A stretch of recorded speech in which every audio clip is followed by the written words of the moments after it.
अस्सलाम वालेकुम नाज़रीन, मैं हूं इब्राहिम कुंबर। आप देख रहे हैं IKNN। नाज़रीन, 11 फरवरी को जस्टिस कादी फ़ाइज़ ईसा के नोटिस पे चीफ जस्टिस गुलजार अहमद की सरबराही में 5 रुकनी लार्जर बेंच ने वज़ीर-ए-आज़म की तरफ से ऐलान शुदा तरक्याती फ़ंड्स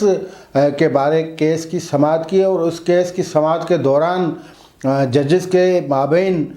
तबादला हुआ मुख्तलिफ रिमार्क्स का। और चीफ जस्टिस गुलजार अहमद, जस्टिस उमरता बंदयाल, उनके रिमार्क्स जो थे वो कुछ ऐसे रिमार्क्स थे जो अमली तौर पे जो माजी में हुआ उसके बरक्स थे और उन रिमार्क्स का जवाब देना पड़ा कादी फ़ाइज़ ईसा को।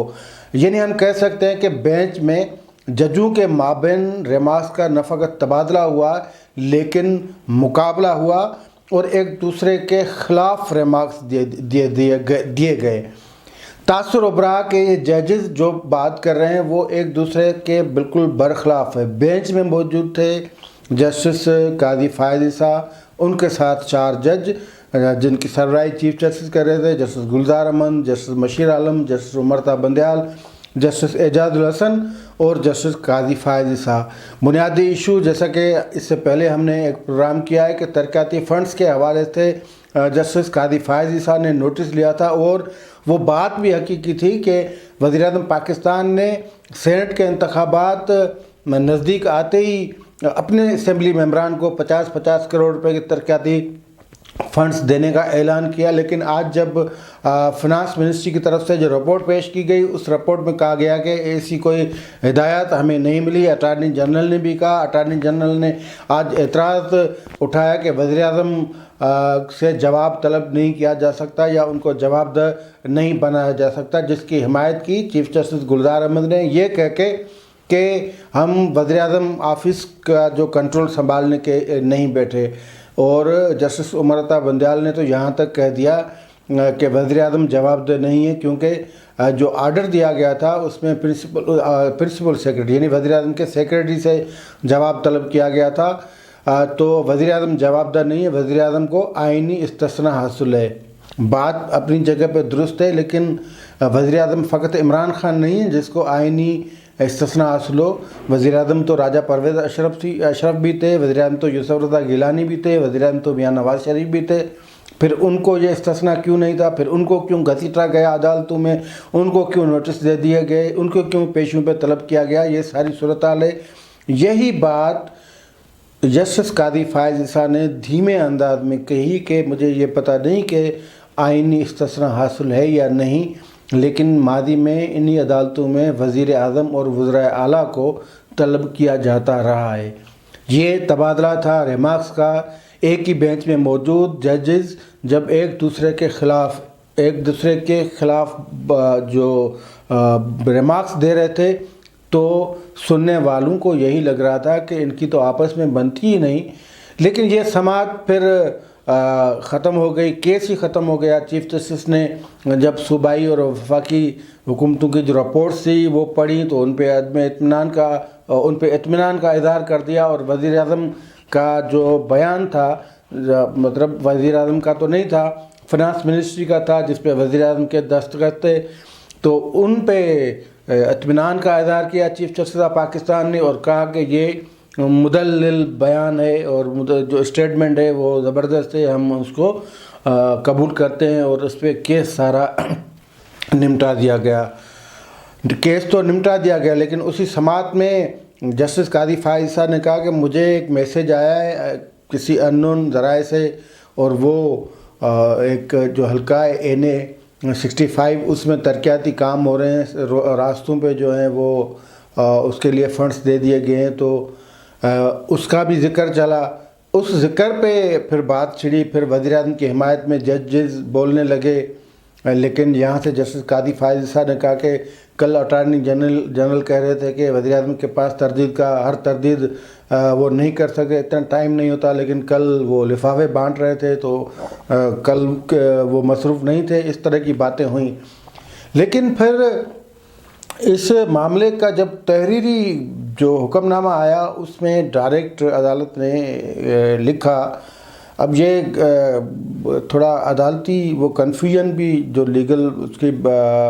ڈیفائن کریں گے لیگل ایکسپرٹ، جس بینچ میں جسٹس قاضی فائز صاحب خود بیٹھے ہوں، اس بینچ نے یہ فیصلہ کیا ہے کہ جسٹس قاضی فائز صاحب وزیر اعظم کے جو بھی معاملات ہیں ان کا وہ فیصلہ نہیں کر سکتے، ان کا وہ کیس نہیں سن سکتے،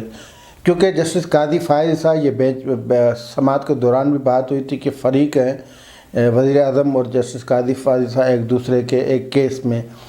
تو اس فیصلے میں یہ کہا گیا ہے کہ انصاف کے جو تقاضا ہیں ان کے مطابق جسٹس قاضی فائز صاحب وزیر اعظم کے جو کیسز ہیں وہ کیسز نہیں سن سکتے،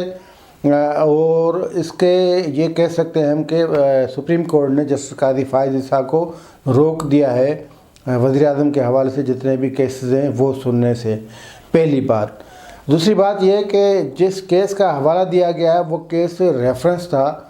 ریفرنس کو چیلنج کیا گیا تھا اور ریفرنس کو سپریم کورٹ نے اڑا دیا۔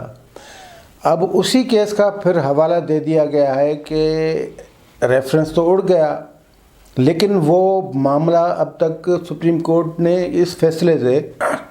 یعنی جسٹس قاضی فائز صاحب کو روک کر یہ تاثر دیا ہے کہ وہ کیس پینڈنگ میں ہے، اور نہ فقط پینڈنگ میں ہے لیکن پھر یہ بھی تاثر ابھرتا ہے کہ یہ جو اتنے معزز جج صاحبان اکٹھے ہوئے تھے تو ان سب کا یہ خیال ہے کہ یہ جو کیس پینڈنگ میں جوڈیشل کاؤنسل کے پاس اس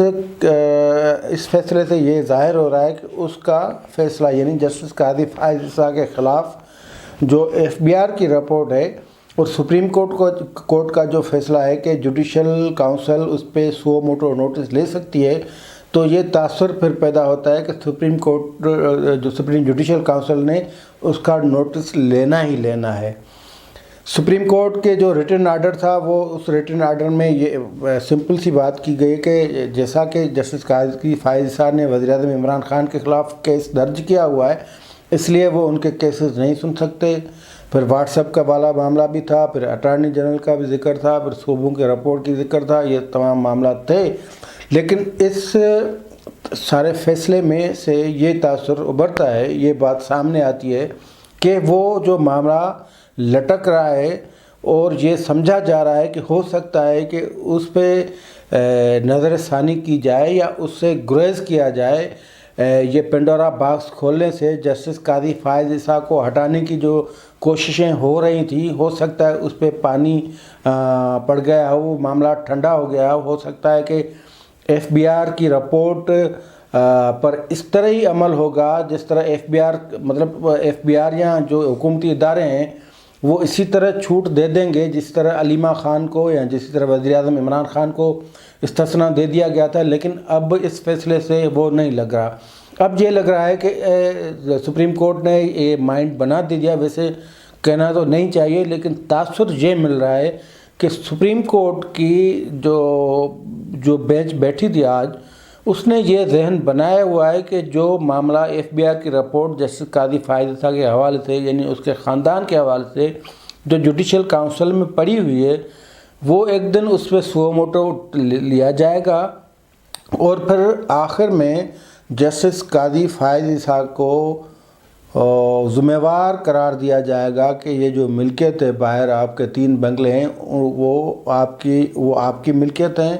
اور آپ مس کنڈکٹ کے مرتکب ہوئے ہیں۔ یہ مفروضے کی بات تو کہی جا سکتی ہے، لیکن آج کا جو ریٹن کا فیصلہ ہے جس میں وزیر اعظم صاحب کا معاملہ ایک جج کو سننے سے روکا گیا ہے، اس سے پھر تاثر یہی ابھرتا ہے کہ کل جسٹس قاضی فائز صاحب کے خلاف جو کیس پینڈنگ ہے جس کا حوالہ دیا گیا ہے اس ریٹن آرڈر میں، اس نوعیت پہ یعنی اس کے بنیاد پہ جوڈیشل کاؤنسل کل یا پرسوں یا آنے والے دنوں میں جسٹس قاضی فائز صاحب کو فارغ کرنا ہے، کیونکہ یہ طے ہے کہ جسٹس قاضی فائز صاحب اس سپریم کورٹ کو یا اس سسٹم پہ بھاری پڑ سکتے ہیں۔ تو میں سمجھتا ہوں یہ جو ریٹن فیصلہ تھا یہ فقط آج کی کارروائی کے حوالے سے نہیں تھا، لیکن یہ جو ریٹن حکم نامہ تھا، آرڈر تھا عدالت کا جس کی سربراہی چیف جسٹس گلزار احمد کر رہے تھے، اس آرڈر نے جسٹس قاضی فائز صاحب کے مستقبل کا فیصلہ بھی دے دیا ہے۔ آج کے لیے اتنا ہی، دیجیے اجازت، اللہ حافظ۔